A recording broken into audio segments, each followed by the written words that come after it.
حکیم لقمان نے اپنے بیٹے سے کہا، اگر کوئی شخص اپنی ایک آنکھ ہتھیلی پہ رکھ کے لے آئے اور کہے فلاں شخص نے میرے ساتھ یہ ظلم کیا ہے، تو اس وقت تک یہ فیصلہ نہ کرنا جب تک دوسرے شخص کی نہ سن لو۔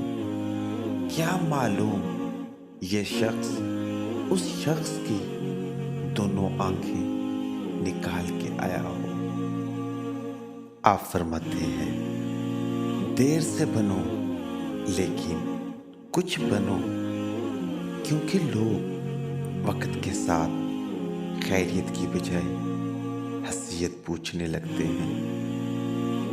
آپ فرماتے ہیں، انسان کو سب سے زیادہ تکلیف تب ملتی ہے جب وہ غلط انسان سے اپنی زندگی کی ساری صحیح امیدیں جوڑ لیتا ہے۔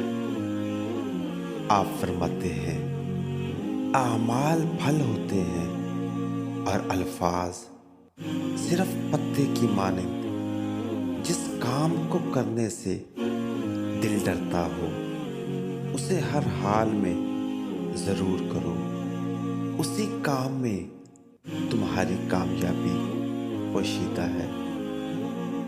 آپ فرماتے ہیں، عقل مند آدمی بہت سارے انڈوں کو ایک ہی ٹوکری میں کبھی نہیں ڈالتا۔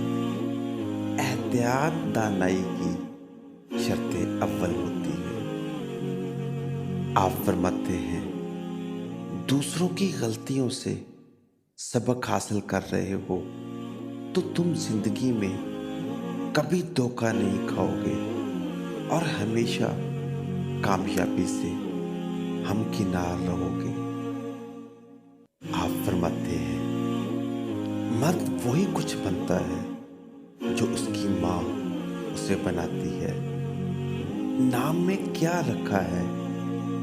گلاب کے پھول کو کسی بھی نام سے پکارا جائے اس کی خوشبو کم نہیں ہوتی۔ آپ فرماتے ہیں، نہ تو اس قدر سختی کر کہ لوگ تجھ سے تنگ آ جائیں، اور نہ اس قدر نرمی کہ تجھ پر حملہ کر دیں۔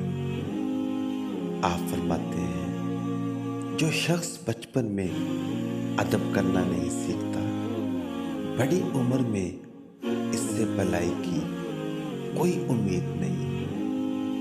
آپ فرماتے ہیں، انسان کے رزق میں تنگی 3 وجوہات کی بنا پر آتی ہے۔